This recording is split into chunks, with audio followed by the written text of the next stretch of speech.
Good afternoon. Welcome. Before I get started, I'd like to thank Reusable Packaging Association for allowing us to share today. Appreciate it, Tim, Mike, and team. I'm Andrew Ressler, the head of special projects for Rarig Pacific Company. I've been with Rarig for 25 years, spent most of that time in our operations team, engineering work. Today, my role involves working with our customers and our sales team on projects that are focused on improving reusable packaging. It's exciting work. For those unfamiliar with Rarig Pacific Company, we're a 110-year-old, fourth generation company that provides reusable container, pallet, technology, services, and delivery system solutions to our customers that allow them to effectively move their goods, resources, and ideas better. And today, we're going to focus on strengthening circularity with a focus on loss control. So I like audience participation. Who here has ever lost something, let's say maybe their car keys, right? It can be a pretty frustrating event. You swear that you put them on the counter, they're never there when you need them. So that happens time and time again. And what do? You come up with some better method. You put some hooks on the wall, a bowl on the counter, and it doesn't happen overnight, right? But time and practicing that, before too long, they're where you expect them to be. Unless your wife or your son borrows your car and they don't know your process, right? So, but with a little bit of gentle convincing, normally we can get our wives and our children to follow that same plan, and we restore chaos, right? Our keys are where they need to be. And today it's a little easier, right? We can stick a tag or we can stick a tile on our keys, and we don't have to rely on training our family, our teams. They can be in our front yard. They can be in our sock drawer, our refrigerator, and all we have to do is look at our phone. So I wanted to take time to really set a personal tone here, because all of us have been involved in loss control at some extent in our lives, right? So we know it happens, and we know with the right amount of focus, the results that we can achieve. Fair? So today, we're not going to focus on lost car keys anymore. We're going to shed some light on loss controls for reusable packaging. And with those strategies, I think you'll find that you can dramatically increase your performance with a focus on some very basic strategies. So what's loss? When we talk about loss with reusable assets, what are we talking about, right? I like to break it down into two distinct categories, and you look at them that way because how you address them becomes distinctively different, right? So we want to categorize them different from one another. So the first, which we're all kind of accustomed to this definition, but it's physically lost. Poof, it's gone, right? It's not here anymore, or it is not usable anymore. It is being removed from the system, or has been removed from the system. That could be due to theft, which is a whole different session, something that the Reusable Packaging Association has spent a lot of time focusing on: illegal theft rings, other things that really make reusable packaging a challenge. And then there's damage, right? Where some asset is damaged to a point where it is no longer usable, it needs to come out of the system. It's a lost asset. And then the last one is disposed of. And you kind of say, well, what's the difference between theft and damaged and disposed of? Disposed of is maybe you didn't pick something up and somebody didn't know what to do with it. So instead of going back to where it should have, maybe it went to the dumpster, right? Where it wasn't stolen, but somebody had to get rid of it and they made a decision to just get it out of their hair. But it's gone. Positionally lost. Okay, this is a little different, where the asset is still in existence, but it has lost its place in order, right? It should be here, and it's over there. Or our loop isn't working quite the way that we thought, and maybe it's trapped in a dead spot. The other thing, you'll hear this term from time to time, is absorption. And this particularly happens on new conversions where you think you know where your assets are going to go, but as they cycle through, they get absorbed in some blind spots. So maybe it's the back of somebody's cooler or warehouse where they're using a pallet to keep finished goods off the floor. That may be perfectly acceptable for you to allow your customers to do that, but you need to make sure that you capture it in your model, right? That's a very important part of understanding where the asset is used because it's not physically lost at that point. So why focus on packaging loss? Graphically, it is a critical link in your supply chain, right? Without reusable packaging and reusable packaging working to expectation, it makes your supply chain vulnerable. And I'll ask everybody this question is if you were to put the same focus on reusable packaging investments that you did with the piece of equipment that actually packages your product, you'd probably get better results. Did you do orientation? Did you put a preventative maintenance program in place? Are you tracking your ROI? Is somebody responsible for their metrics of that piece of equipment or the asset? When you think of reusables, just like a piece of machinery or automation, you're going to get some different results. When we focus on reusables, we can expect the following variables and countless others to improve costs, right? We're not buying more assets that we need. We're not damaging product. We're using a durable platform to ship our goods, protecting our products. We're going to drive line efficiencies and backhauls by maximizing freight rates. That was a subject of conversation in the sustainability presentation earlier today. And we're going to drive sustainability metrics.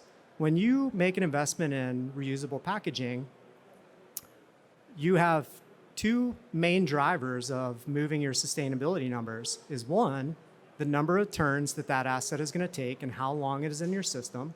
And two, how well your reverse logistics system is working to efficiently get that asset back, right? So again, focusing on your reusable assets can drive these metrics. That's why it should be a focus point in your supply chain. So we're going to dive into 5 proven strategies. And again, we're not putting rockets on Mars today. These are basic block and tackle items that anybody can start looking at tomorrow. And when I say block and tackle, I want to say this term is often misused, right? We tend to use it as the easy things, right? But block and tackle, when you think about football, it's not easy to do, but it's essential to do. So we're going to focus on 5 essential strategies that everybody should be evaluating with their reusable models. And notice, this doesn't have to be specific to plastic articles. We just had a presentation from camps. This could be wooden pallets. This could be corrugate boxes.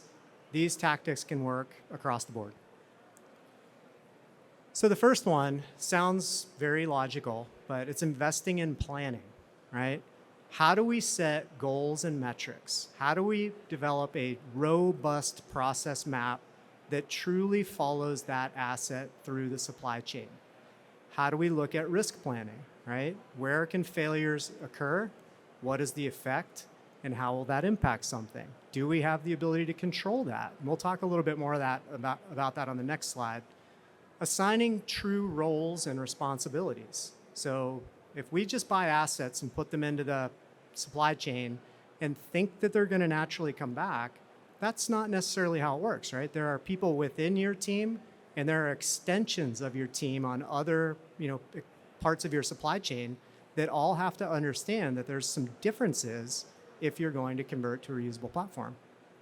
And those people are going to need instructions and training, right? It's no different than any other process in your system, right? Any quality process, any maintenance process, we need to make sure that the right work is defined and that people are clear on what they need to do and when they need to do it.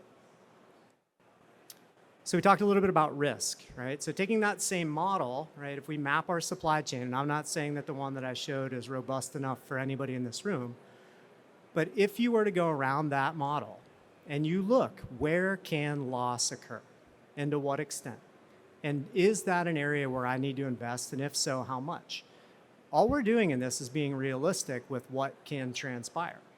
We don't have to invest, but we need to understand that there is some type of vulnerability that could be in that supply chain that we may have the potential to control. You may not want to do it now. You may want to monitor it. But again, if something happens, you say, hey, that was part of the plan, and we knew that we might have to circle back to that. So it's just being realistic where some non-ideals could transpire and that you and your team are ready to address those if they do. So developing behaviors, again, kind of paralleled a little bit of this, but has anybody ever seen that change impact curve at the bottom, change impact cycle. So when we talk about making sure that everybody understands their part, those first 3 circles are critical, right? We've got denial, and everyone in this room, by the way, goes through this every single day. You cannot tell me that you will not deny. I don't want to start doing that. I'm not going to do it, right? Well, I'm just not going to do it. I get it, but I'm not going to do it. And then I start to really kind of press the buttons and get some clarity. And then all of a sudden, I'm like, I guess I don't have a choice. I better start to learn and go. So we need to understand as leaders that those first 3 boxes or first 3 circles exist. And our goal is to be able to get our teams through those 3 as fast as we can and get them into clarity and transformation, right? But knowing that resistance and denial are going to be in the process, again, it needs to be part of our plan.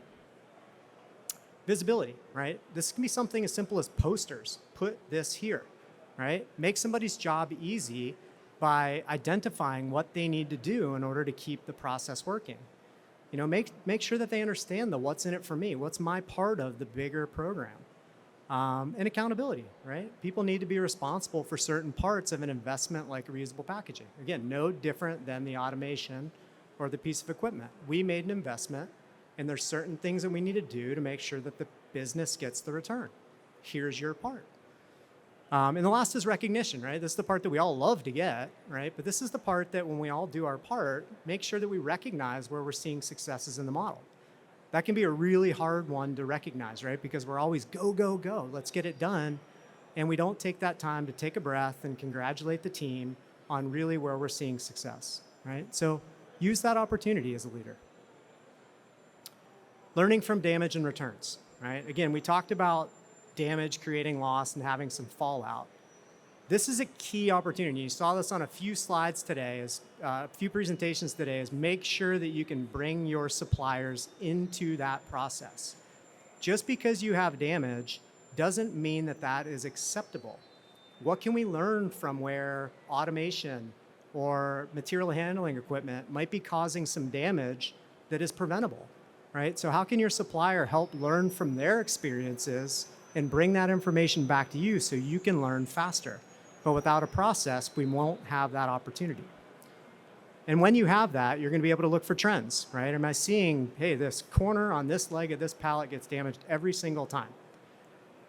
These crates get crushed and it looks like they were run over by a semi. They might have been, right? And then just inspect, right? You have to make sure that you're looking at these assets. No different than that machine or piece of an automation. Is it leaking oil? We're going to fix the oil.